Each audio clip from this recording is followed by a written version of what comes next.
A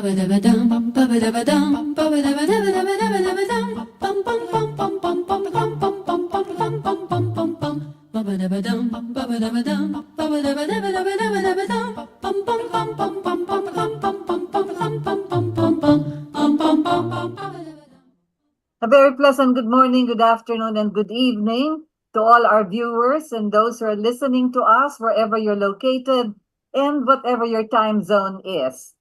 So this is the Chronicles, and I'm Rita Gadi together with my longtime partner, my good friend, as I've always described him, one of the finest minds you'll ever find this part of the planet. Bono ADAZA. Good morning, good afternoon, and good evening to everyone, and to you, Rita. Thank you. It's, Thank you for it's always joining a me. it's always a pleasure to be with you. Yes, always. We do a lot of sparks every once in a while. We were together in a program called Sentido Común, which was quite in the early mornings. And well, perhaps we can revive that soon enough anyway. So the title of our program, The Heat is Upon Us. Oh my goodness. There are many aspects of the heat that we're going to discuss this afternoon. But of course, the first will always be our climate, the ecology, our environment, and what's happening now that temperatures have risen to as high as 43, 44 degrees. You get a fever already at 37. So when you're up at 44, 43, that's pretty serious. And that's why a lot of offices and classes have been not suspended in a way, but they've cut down face-to-face hours, and even some classrooms and some schools have prevented children from going to school. You know, some of our children walk to school, as a matter of fact, and that already is quite, unbearable. So what is it? Climate change, the ecology. What have we done to Mother Nature that we have caused all of this? We have a drought. We have several provinces that are now at the brink of not being able to produce anything. Lack of water, no water. And then we have what we have done to Mother Nature itself. This is very sad. Bono, we've had so many international conferences, COP, they call it, and you have the big nations, the small nations, all of them attending. But over the years, you've had the Paris Accord, the Tokyo Accord, several also held in several other countries. Walang nangyayari. Wala So, talagang mangyayari sa television lang. Yan ang problema eh.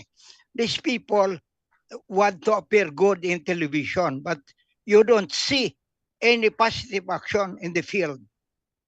Like, for instance, here in the Philippines. Why do they still tolerate illegal loggers? Illegal logging, especially in Mindanao and the North, are major contributory factors to climate change. In Saudi Arabia and many places in the Middle East today, it's flooding. Great surprise. So cars are flooded into the sea for the first time. And while we have floods today, Rita, we have heat. There are floods in Davao and in Bukidnon. You cannot understand the climate changes within our own area, much more so in the other parts of the world. I want to give heat to people in government, because while our students and us are suffering from heat, I want to give heat to them. And the first matter I'd like to bring to their attention is the case of Pastor Apollo Kibuloy. That's a very hot topic. We'll get to that, Bono. But first, let's do this as the heat progresses from one concern to the other. So we have here climate change. We have the warming of the waters. We have so many glaciers that are actually melting and so forth. This is all over. And as you've said, people attending this international conferences actually are just interested in being viewed and being heard. Well, we have the president of Barbados, for instance. She made very strong arguments about climate change. And then sometime back, several years back, as a matter of fact, we had a science ship that was docked in Tawi-Tawi. And they made a study of what's happening in the southern islands there, Basilan, Sulu, and Tawi-Tawi. And there they already actually underlined corals are already practically disappearing. The stilts of the houses in the ocean in the waters are already cracking, which has never been it's never happened before. So all of this were part of their scientific discoveries, and I don't know how far our own scientists and our Department of Natural Resources have taken cognizance of this. But we have to tackle this very importantly. You mentioned something about how we have to tackle government, the way it's handling several issues. But I think because the heat is still upon us and the production of food is so necessary, and since we don't have enough water, now the president has ordered we have to have 38 more dams. Well, that number, I think, has been floating for the past 38 years. His father constructed so many dams during his time, but projected that there should be 38 other dams that should be constructed. Well, 38 years have passed, and not much has been done about that. We have some of those that were set up, but not enough. Okay, so we go back and forth to this, but that is the first thing we have to tackle. Yeah. The heat is upon us, indeed. 1981, Rita, I was governor of Misamis Oriental. Okay. There was drought all over Mindanao. And President Marcos, because I was in the front pages of international newspapers complaining about the drought in Mindanao and even the Visayas. We governors were called by President Marcos to Malacanang. But before we met with President Marcos, all the governors met together. And your governor, Governor Kahilo, Carling Kahilo said, there's only one here who is in the opposition. He should speak for us. Because we cannot speak to the president, tell him that there is a drought in Mindanao and propose to the president the solution. The president was getting mad with this guy. So he better be our spokesman when we met with the president. So, okay, we met with the president. And the president said, I said, Mr. President, there is a drought in Mindanao. The bananas, all the bananas are only like fingers now. The earth is cracking all over the place. Farmers are suffering. We have to give farming families 1 sack of rice every month. Sabi ni President Marcos, the trouble with you is you are behaving like a king in your province. That's your problem. So I said, no, Mr. President, if I were behaving like a king, I should not be here. I am here because I want to help solve this problem. So President Marcos, okay, Carling, what do you say about what Governor Rasas has been saying? Carling, the one who was insisting that I should be the spokesman, said, Mr. President, it's already raining in my province. I wanted to sack him. Then imagine telling me that I be the spokesman and he contradicts me. So the president, no, there is no drought there. There's only a dry spell. So I insisted for 1 sack of rice. So the president did not say anything after that.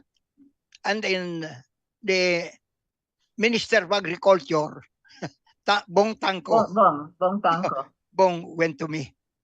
Governor, don't worry. I sent a team to Mindanao. I photographed everything. I videoed everything. And you are right. You are correct. 1 sack of rice, yes. That will go to all the provinces of Mindanao. So I was happy. Happy that 1 sack of rice. And then the governor from Lanao Norte said, that's Quebranza. Quebranza. Bono. Yeah, Quebranza. Bono. I better treat you to dinner because you were scolded by the president. I said, no, never mind. I don't have any appetite for eating tonight. And true, Rita, Yeah. a few days later, the president ordered one sack of rice for every farming families in Mindanao. I thought it was grants in aid. I thought, by come later, after 6 months, Department of Agriculture was collecting because according to them, it is not grants in aid, it's loan. It's a loan. Loan.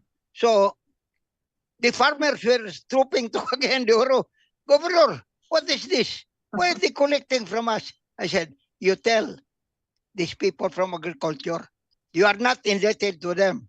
If there's anybody indebted, it's the governor of this province. Ask them to collect from me. They never collected. And Rita, my province was the only one that did not pay for the one sack of rice every month. So that was my come-uppance. No? But Well, the situation we're at, Bono, is similar to what you're describing now. similar, Yes. yes.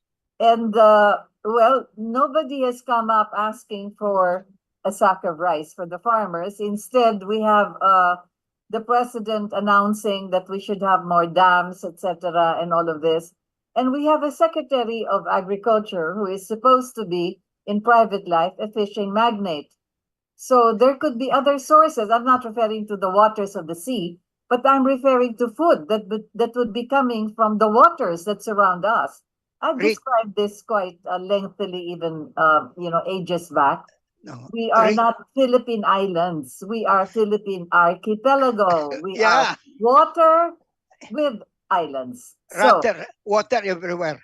yes, Ferdinand, Edral, and Marcos had a solution to this problem. And I implemented that in my province.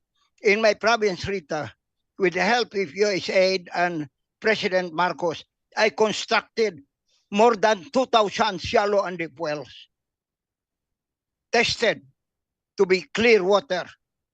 Tested. I built communal water systems without a single centavo being paid by individuals there. Free. Deep wells, shallow wells, communal water systems, and we eradicated diarrhea in Misamis Oriental. Gastroenteritis, we completely controlled that because the waters were there and potable. After I got out, all these projects went to shed. oh, that's because very sad. Yeah, because there they was were not. saying, Yeah. this is a project of ADAZA, and never mind that.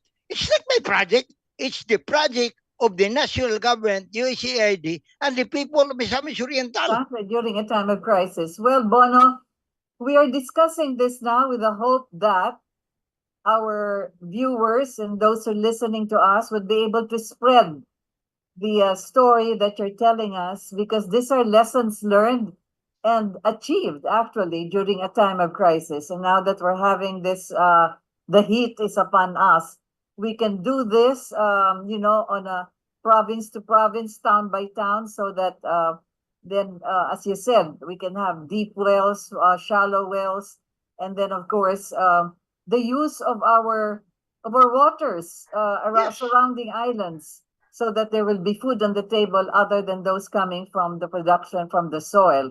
So this is very good that we can go back to the past and share experiences and what we have done. But beyond that, let me just conclude this particular issue that we have about climate change. Remember that it was former Vice President Al Gore of the United States who came up Yes. with the what was this, the inconvenient truth. That was one of the things that actually catapulted him in a way to the Nobel Prize, because he spoke of this. It became his crusade. It became his advocacy. He went all over the world, and he's a very good friend also of the mayor of Tacloban, who has had problems also when it came to the climate change disaster of the storm surge that hit Yolanda, that hit Tacloban City. Anyway, let's close this topic with the last paragraph of his book. I have it here. in front of me, Al Gore's Inconvenient Truth, although of course he has written another book and several others, and still is actually propagating the things that he said early on. So now it is up to us to use our democracy and our God-given ability to reason with one another about our future and make moral choices to change the policies and behaviors that would, if continued, leave a degraded, diminished, and hostile planet for our children and grandchildren and for humankind. We must choose instead to make this century a time of renewal by seizing the opportunity that is bound up in this crisis, and we can unleash the creativity, innovation, and inspiration that are just as much a part of our human birthright as our vulnerability to greed and pettiness. And the choice is ours. The responsibility is ours. The future is ours. That was Correct. Igor, one of the first books that he has written on this. And so, as Bono was saying, he experienced this and did something about it. So, if you're listening in, and I hope a lot of people will take this into consideration, we really must do something as far as this heat upon us is concerned. But beyond that, as we said, a lot of things will have to be done to be able to prevent the changes in our ecology, the destruction of nature, and so forth. So, as I've read to you the last paragraphs of that book, The Inconvenient Truth, it is indeed inconvenient, but we have to tackle it. Now, let's see the temperature of the human society, the heat that Now, pervades communities. Rita, Yeah, yes, may Bono. just add something. I read in the papers that in Manila, deep wells are saving the need of Manila residents for water. Oh, that's See? good. That's good to, Yeah, yeah. that's that's a contribution by USAID and Ferdinand Idral in Marcos in the 80s. If it was done before, why can it not be done now? It's being done in the city of Manila. I read it in the papers. And I was happy. And I'd like the guys in Misamis Oriental to do something about the communal water systems, the deep and shallow wells that we constructed there during my time. Which You has know, gone, Bono, yeah, as they say, remember how it was when they were searching for water? You had some twigs, that would point the way where there was water. But in the urban area, and this is where I think the urban planner and architect Palafox has mentioned this repeatedly. We are constructing tall buildings and a lot of other structures, and we are digging several stories below, several for parking spaces, and also for the structure itself to be strong enough. That's why you need to dig deep enough. And this is all cemented. And this is what prevents the natural water of the earth to surface, because in the urban areas, there is so much cement after several hundred feet below the level of the roads, etc. And that is the problem that we're having. Now, it's good to hear that in Manila, as you said, they are still digging wells. Perhaps there has not been this outburst of skyscrapers and buildings that are cementing the ground level. So let's look into that, and let's broadcast it and spread the news that if you can dig deep enough, you may find a well which you could use as not just yes, for daily use, but also for potable water. And then of course, while it may not be sufficient for irrigation, there could be other things that could be done as far as irrigation is concerned.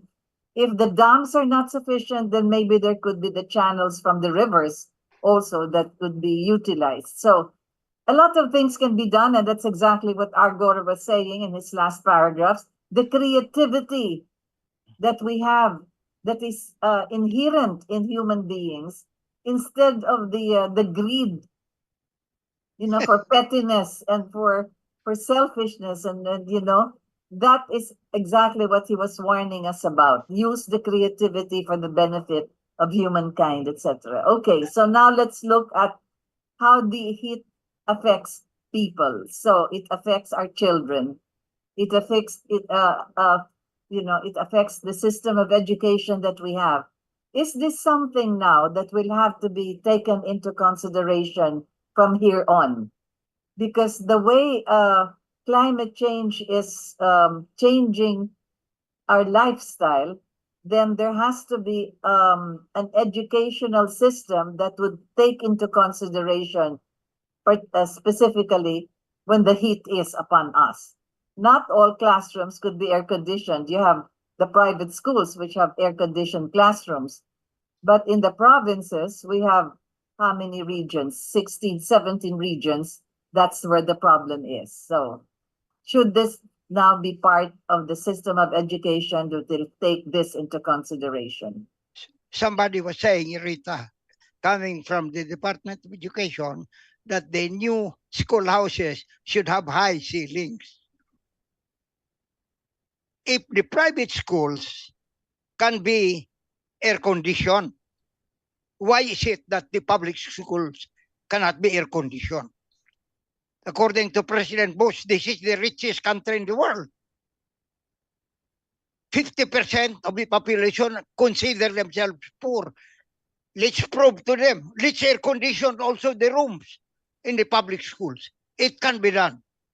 It can be done. And as a matter of fact, Rita, now that you mentioned about private schools, my concept really in a welfare state is there should be no private schools. All schools should be public.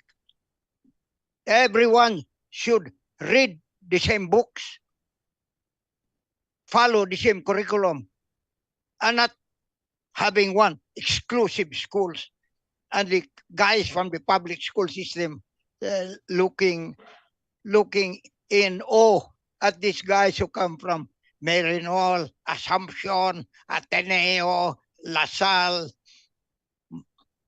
and whatever, since Scholastica. Why don't we just have one school system where rooms can be air conditioned, not just there will be no private schools. All schools should be public here because schools should not be an instrument for making money. This is a basic function of government, a basic function for human beings. And then we lit it. That's why people want longer school years in school because they want to make money out of the people. We should lessen the number of years in school, but have a compressed curriculum like Japan. Reading, writing, arithmetic, the first 3 years, but love of country, integrity and character and values. In the first years. First 3 years. Yes. First 3. In my proposal, I'll do that. And elementary should be 5 years. Why stay longer in elementary? High school, 3 years. Yeah, pre-law and before any graduate school. We had better lawyers before when we were only having 2 years of pre-law. Now, Sos Maria Sep, 4 years. And then mayroon pa yung MCLA. Diyos mio. Diyos mio talaga. Yeah. The sad part about it is they're removing subjects which are actually the foundations. They have removed humanities, Bono. Yeah. Can you imagine that? I mean, a lot of people were asking me, bakit nagkakaganito ngayon? Hirap sa ganito, hirap sa ganyan.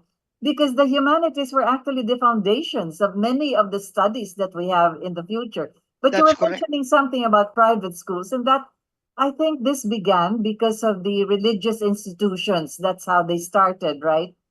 So that's what you were mentioning, Saint Scholastica, Holy Spirit, and these are all Catholic schools, and then you had private schools for business, etc., and all of this. But religion could be an option, or it could be a subject whether they would want to have it or not.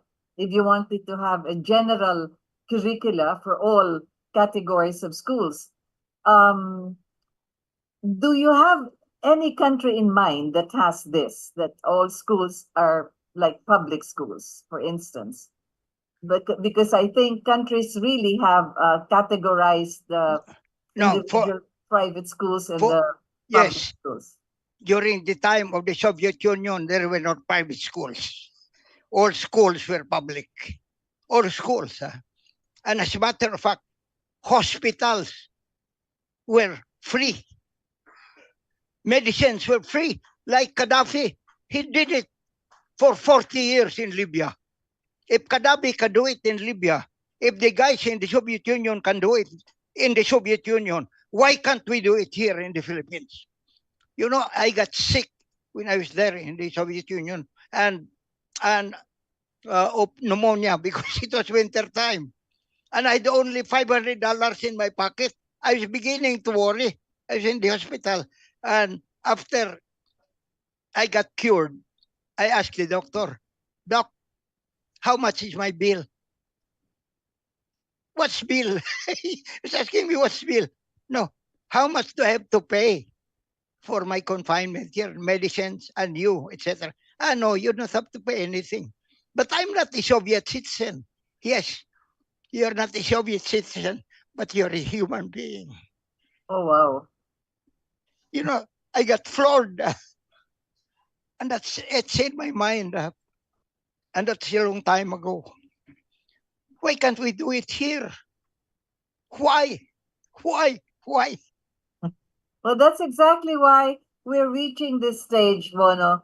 Many things will have to be changed. Many things will have to be undertaken. We have to be, as Al Gore said, creative insofar as our system is concerned. So here we are discussing the system of education. All I had was the idea of how we're going to confront the heat that is upon us. Yes. Now you have this idea that all schools must have the same curricula.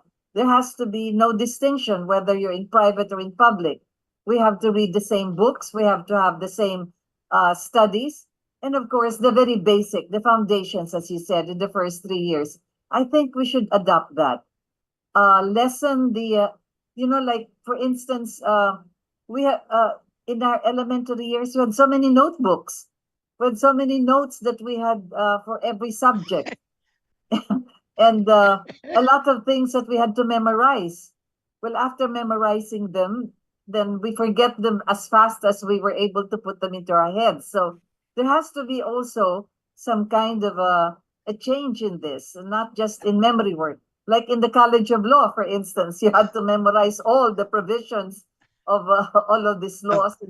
And if That's you right. did not cite it, including the commas and the semicolons and all, you don't get a passing grade. So many things will really have to be done as far as that is concerned. And when the heat is upon us now, it is not just a matter of preventing face to face, but it is actually enhancing the kind of education that we have in our schools. Now let's go to another area where the heat is also upon us, and that is the heat of politics. Oh my goodness. Politics, polis, as the origin of that word tells us. In the Greek, it is polis, which means people. That is all it is, people. But what happens is it's now translated to pockets, Yes. not just people. Now it's just pockets. Yes. Yeah, so of the privileged.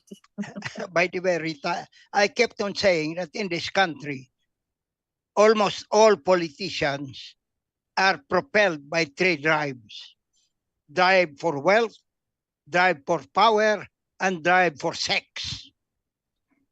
You know, I want to ask this question to everybody. This is a Christian country. The overwhelming majority, about 80 to 85%. Why is it that the people in Congress many of them are crooks and many of them are Christians? I'd like to know the answers. Why is it that many people in government, governors, mayors, top-ranking public officials, why are the crooks when they are supposed to be Christians? Why? It means that the churches here, the Christian churches, are a failure in what they are teaching. These people, it's only a matter of pretense. words, but not on the level of action. You know, it's I don't know. It's I'm at a loss for words, because actually, like Catholicism, because I'm a rabid Roman Catholic. My mother was devotee of San Vicente de Ferrer. My father was also a very religious person. But I'm forced to ask that question because imagine this. Tulisan na makapal ang mga mukha pa. Ano mga Kristiyano ito? Ano bang klaseng? What kind of teaching have they learned? What kind of lessons have they learned?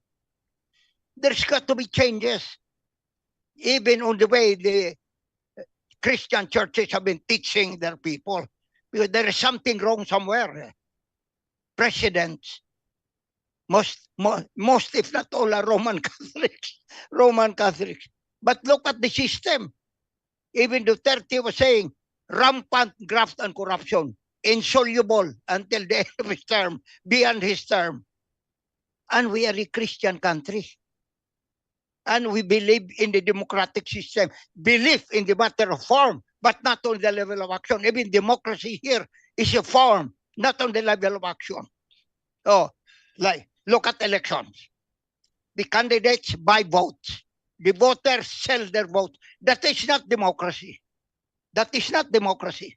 Because democracy means that every right has a responsibility. When you run for public office, you lecture these people on what they should be doing, the right thing to do. I'm not bragging. I run under conditions of martial law. What I was saying to our people, okay, you don't like to elect me, go ahead, vote for the other guy. But these are the things I will do. And I had an overwhelming majority of 21,000 votes with only 200,000 from my wife, as against millions on the other side, President Marcos and Vice President Pilays. Our people, if there is correct leadership, people need leaders in this country. We are only few in the opposition in the parliament, but we fought the battles for the people, and we had results. Now, mayroon nga, no, I admire, for instance, Rita Ontiveros, but beyond the committee work, you have to go beyond the committee work. You know, we have to educate our people that they should be involved in the workings of government. Each state. The Philippines is a democratic and republican state. Sovereignty resides in the people, and all government authority emanates from them. Section 1, Article 2. What are the people doing? What? Yes. That's why I want to ask. That's why it's about time. Sabi nga ni somebody, I think Manny Lopez, I read it somewhere. And I said, my comment was, what are the people doing?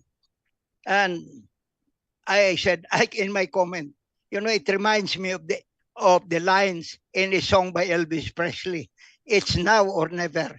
And also, one-time editor-in-chief of the Philippine Collegian who got killed in the field. No, he not. It's another one. Dito Sarmiento, son of Justice Sarmiento. He said, kung hindi ngayon, kailan pa? Kailan pa? Kung If hindi not tayo, now, sino when? pa? Sino pa? That's why the people should wake up. The leaders should come from the roots of the land. You know, I'm at the edge of making a crucial decision of going back into the field and help awaken our people to the responsibilities. We should not be slaves of our leaders. Our leaders are our servants. Sovereignty resides in the people, and our government authority emanates from them. Tayo nagiging alipin ng mga taong ito kasi may puder sila. Hindi, tama yun eh. We should remind our people of what our responsibilities are as human beings and as citizens of this country. That's why the Constitution later should be only 8 pages so that the people will know what are the rights, what are the responsibilities, Exactly. not more than 20 pages. You have used that word, and we have used it quite often, and we keep on repeating it. As a human being, Yes. what has happened to us as a human being? here you are questioning, we are a predominantly Christian country. A Christian country is supposed to have the moral basis and the moral foundation of what is good. It is not a choice of good and evil. It is simply what is good. Because that is what morals are. That is what ethical standards are. That is what the value system is all about. As a human being, that's the word that you used, Bono. What happened to us as human beings? Oh dear. We take care now only of our bodies. As you said, eating, eating, eating. If you get sick, you go to the doctor. We take care of the mind, and then you have all of these studies, etc. and all. But we have forgotten that we have a soul. And the soul is the only aspect in our being human that is spiritual. And that will last forever. And that will have to be taken care of. It is the spirit, it is the soul actually that we have forgotten to take care of. We have removed God and morality from our lives. Yes, as you said, we're a Christian country, Bono, but wala na eh. Wala na yung moral values. You see how it was with the Bushido Code. Ang dami niyan. Fortitude, loyalty, etc. and all. Pero maliit pa sila, bata pa, encoded na, implanted na, until today. They have it as part of their culture, part of their system, part of their life on a day-to-day basis. We lost this or we put it aside when we devote ourselves to other things, and which is, as you said, the gluttony of the pockets and the gluttony of the mind, but not the care of the soul. That's why, Rita, Yeah. I keep on repeating this every time there are people who come to my office, whether it's a public person or a private law practitioner. What my father has taught me and my three other brother lawyers have taught me. And he said, you know, sons, when wealth is lost, nothing is lost. When health is lost, something is lost. But when character is lost, everything is lost. Character has association with the soul. And the term he used in our town is bansagon. Bansagon, your soul. You lose it, you lose everything. Exactly. And that is what has happened. And you know, Rita, Rita, by the way, he was not a lawyer. Huh? He graduated only grade 7, and after graduating grade 7, taught in the elementary school. That was in the old days. Became vice mayor, mayor for about 20 years, and grade 7. Imagine that. And I was informed the other day that the president of one university in the South was only a graduate also of grade 7, just like my father. Imagine that. Because they gave value for the internalization. Your education is continuous, you know. Yes. You could be you could be a graduate of a master's degree and then still be an idiot. Yeah. Because You know, the idiocy comes from this. Our educational system, as differentiated from some countries in Latin America, the Paulo Freire approach to education. Tayo, banking method. Maski, ano yun lang, wala ng piso, ratin ng piso sa sulod yan sa ulo. Ganon pa rin, ratin. And then, the Paulo Freire approach to education is critical thinking. Why is it like this? How did it happen? When did it happen? Why? All the whys, critical thinking. That's adopted also in Yale and Harvard. Yale and Harvard, it's questioning method, critical mind.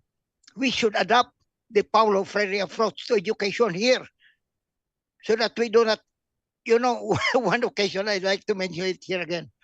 One occasion, my daughter was in a private school, and the teacher asked, how many planets are there in the solar system? I think at the time, it was only 9. So my daughter raised her hand.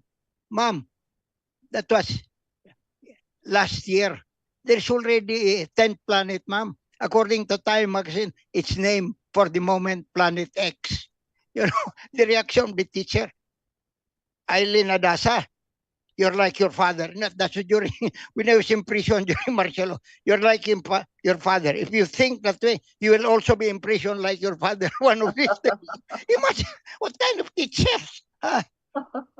Banking method na critical thinking. We should encourage that with everyone in this country. We should not be thinking about our pockets. Everybody, if someone has money, aba, princess yan. Makes no difference if it's the worst type of human being you've ever seen in the face of this planet. Never mind, he's got money. Some time back, we had the Development Academy of the Philippines. You remember this, Bono? And the subjects that were actually introduced referred to those who are already in offices, those already working, the civil servants, the teachers. There's a certain age where you've reached already like the end of an educational system, but there has to be the the method of relearning, removing what you have, unlearning and relearning. And there at the Development Academy, there you had the refresher courses, so that, as you said, many of the things that we take for granted, there will be a new approach to this. And then the same method was also used when they instituted this in the University of Life. It is a matter of not just aptitude, not just the skills that you have, but the attitude that you have towards certain activities in life.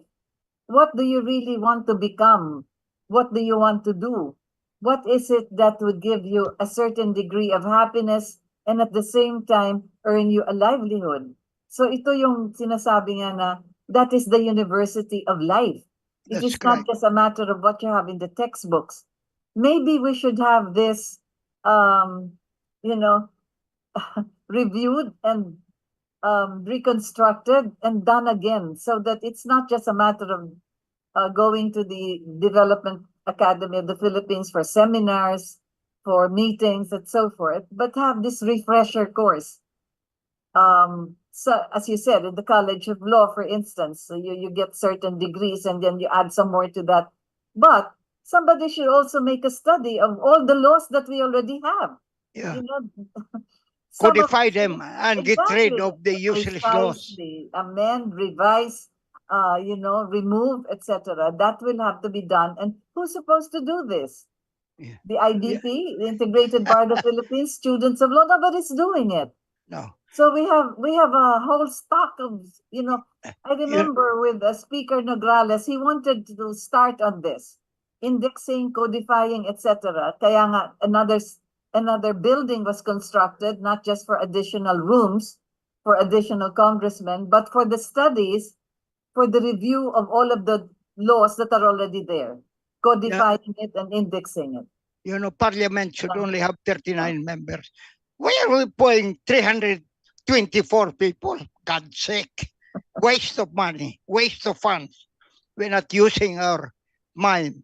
It's about time one of these days, people should walk into the streets, not only here in Metro Manila, but in various places in the country, demand an accounting from the government, because public office, according to Section 1 of Article 11, public office is a public trust. Public officers and employees are at all times, must at all times be accountable to the people. We do not hold these people accountable to us. As a matter of fact, Bono, they have a resolution where they do not have an accounting anymore. All they have to do is certify that this is how they spent their money. No. So, that was already raised up and brought out in public, and it has come out in several social networking outlets, but nobody has really gone into this in Congress itself to remove that resolution and to go back to the Commission on Auditing. Wala na kasi they don't have they have certain finances or logistics that they are not accountable for with the COA. They just have to certify. So, as you were Rita, saying, hindi na I'm public trust. They trust themselves. Sila na I'm yung no, nagtatrust. Yeah. I'm telling you this. The House of Representatives, that's not Congress. Congress is House of Representatives and Senate. The media is using the wrong word. You should start using the right term. That's not Congress. That's House of Representatives. The House of Representatives and the Senate introduced resolutions to amend economic provisions of the Constitution. That's funny, huh? Because that's not only treasonous to the country. Article 2 of the Constitution mentions one of the fundamental economic policy of this government is to develop a Filipino-controlled economy. Why are they changing the economic provisions without changing that declaration of principles? They should change that first. And they want all the foreigners to come in. Itong mga tao kasi hindi nagbabasa ng Constitution. You have not read the Constitution. 20 pages. Hindi nga magbasa yan ng 3 pages, 20 pa. Kaya nga. But Bono, yeah. We should study first before going into something like this. And you know what? The strangest thing, Rita, there is UCTA. I don't know what it stands for. A review, release UCTA. You take a look at those who are on top of those who should be elected senator. For Diyos! Ano ba ito? What kind of a country is this? I don't know. I won't mention their names for fear that the heat will be upon me. Let's not mention their names. But you use when media and whatever other office or agency uses that word Congress, that's a correct word, Bono. In the animal kingdom, a group of baboons is called the Congress. No, but they use it Congress for the House of Representatives. But that's exactly the description. A Congress of baboons. Yes, the Congress is a group of baboons. That's the definition of that's how the baboons are. Like you have a school of fish. Remember, it's a school of fish. And you have several. You have a herd of sheep, or a herd of cattle, and so you have you have the baboons. That's a herd of baboons. But exactly that word that you use to describe is exactly that office that you mean anyway. So the heat is upon us, Bono. This is our politics, and as you said, we have to go to the fundamentals. And of course, a lot of tinkering with the fundamental law will not arrive at the kind of system that we should have as far as governance is concerned. Because you do not play around with just these words and then, pass it on to the voter, because they're trying to, they're trying to ram this down our throats in the next election, which is when is this? Next year, is it? Yeah, 2025. That's the sad part about it. Rita, somebody kasi from my province saying that a certain fellow is running for governor in 2025. What's my opinion? This is my question. Why? Is there going to be an election in 2025? That's a very interesting question. Oh, yes. That is where the heat is upon us. Why is everybody running in 2025 and 2028? Why? Will there be elections? I'd like to know, because I'm ignorant about what's happening. I'm ignorant about what's happening. So please, those who know that there'll be elections, tell me why there'll be elections in 2025 and 2028. Exactly. A good question, Bono, because there is really the heat that's pressing down on us on many aspects of our lives. of the way we are supposed to conduct ourselves on a day-to-day basis. If we go by the surveys, they're not quite reliable, because if you go to the market, that's where you can get really the feel of how it is. Yeah. Both the seller in the market, the vendor, and the buyer, those that go to market. So you look at their basket, what can they buy? What can they afford? And then you look at the vendor and they will tell you, this is all that we have that we're getting from the farmland. So kung mahal itong product na ito kasi kokonti na lang. Kung ganito ay marami kasi mas mura. So there you can gauge, that is where the reality check is. Yeah. Not in the surveys, but actually on the ground. And Rita, that's, yes, Bono. it reminds me of a story. A friend of mine went to the market and he took a look at the fish and the rice. Sabi niya, hindi yan presyong tama eh. Narinig ko sa radio at nabasa ko sa newspaper, hindi tama yan. Masyadong excessive yan. Ma'am, doon ka na bibili sa radio sa newspaper.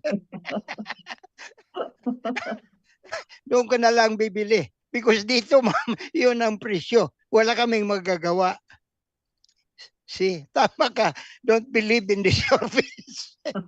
Exactly. So here we are at this stage. The heat is upon us. The heat is upon our soil, so that we cannot produce enough, even though it is not really that kind of a temperature that we are experiencing. Prior to this heat wave that we are having right now, we already have difficulty having food on the table. Why is this so? Why are we not, if we are producing enough, why is it not getting to the stores where we can afford what they are producing? Or are we not producing enough? Then we have also this problem of the heat that bears down in the classrooms, the heat that bears down in the system of our education, the heat that bears down upon us with the kind of politicians that we elect into office. A good question is, will we have elections? But the question behind that is, why are we going to have elections again and again and again, 25, 28, when it is the same kind of people that are going to be there? If not the same, then it is either a wife, a mistress, a relative, a cousin, a son-in-law, a brother-in-law. But it is still of one kind, one class, one herd, one Congress. Which That's is why the herd of baboons, as they say in the animal kingdom. we should repeat That as it may, yes. Do we need these to be educated? things. We should repeat these things so that the people will open their ears and use their minds instead of using their pockets and using their feet to think. Precisely. Sinasayang. Bono mentioned that our fundamental law, sa ligang batas, ang batas kung saan tayo nakasandal, kung saan nanggagaling ang ating pinanindigan. Sabi niya, pwede ito 8 pages lang. And why not? Why do we have 50 pages? So many provisions. Para tayong yung SCRA. Ano ba yun? Di ba? You have this in all law firms. Punong-puno yung kanilang shelves ng SCRA. Ilang beses ba nila binabasa yan? Pero ang fundamental law, binabasa ba? Pero kung 8 pahina lang, if you only have 8 pages, and if your preamble, the entrada to your fundamental law, is written in poetic language, which you will memorize, and you can memorize 8 pages, what a beautiful world we're going to have. Because Right. that will be the foundation of our lives. Not just politics, but our daily lives. It will govern us. It will govern the way our family should be nurtured and taken care of, so that parents can be able to give their children the moral values that they need as they grow up, as they go out into the world, not into the classroom, not what they study in school, but dun, sa harap ng lola, ng tito, ng nanay, ng tatay. The value system there, and that is where The family could be strengthened. That is the fundamental law we should have. Ang batas na sa bahay pa lang umiiral na ang kabutihan. No choice. A human being should have no choice. Your free will should be the will to be free to choose what is good. Not the alternative, not the substitute, not the surrogate, but that which is good and that which is moral, that which is ethical, that which is religious enough that your soul is taken care of. Whether you are Protestant or Muslim or Catholic, Baptist, whatever it is, it all boils down to the morality of the value system. Yan ang kailangan ituro at nakalagay, nakalaan dyan sa fundamental law. We have taken morality out of our law. Bakit? As Bono is screaming out loud. Why? We are a Christian country, but we are not Christian. We are not Christian. We have Right. taken God away from our lives, Allah away from our lives, the supreme being, the supramundane being, the creator of all, not us. We did not create water, air, and land. No. That was there from the beginning of time. But what have we done? We've desecrated it all, including ourselves. My God, I'm lecturing Bono. That's good. Because the heat is Because of the about heat. us. We are burning inside. As a matter of fact, many of the consciences that we have in this Congress are actually already burnt out. Wala na.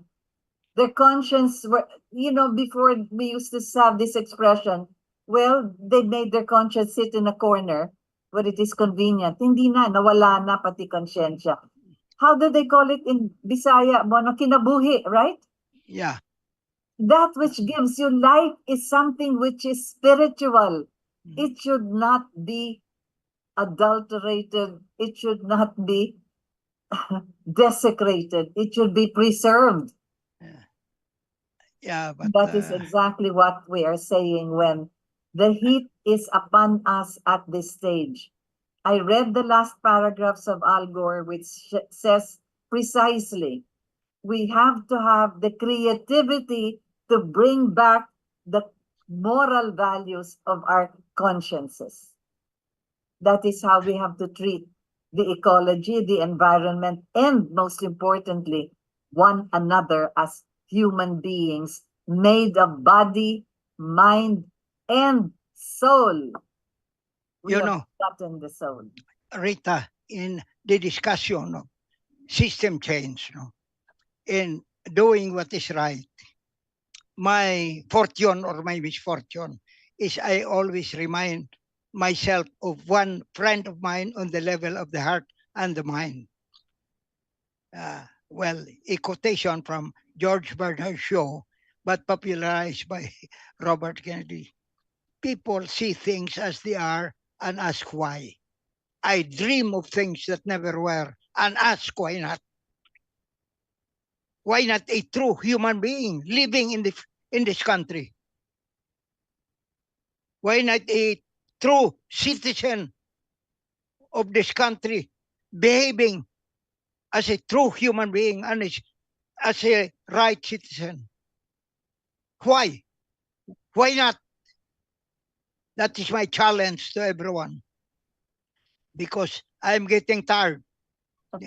I'm getting tired and I hate being tired. When I get tired, Rita, I am up to do things that are right. And that may surprise everybody.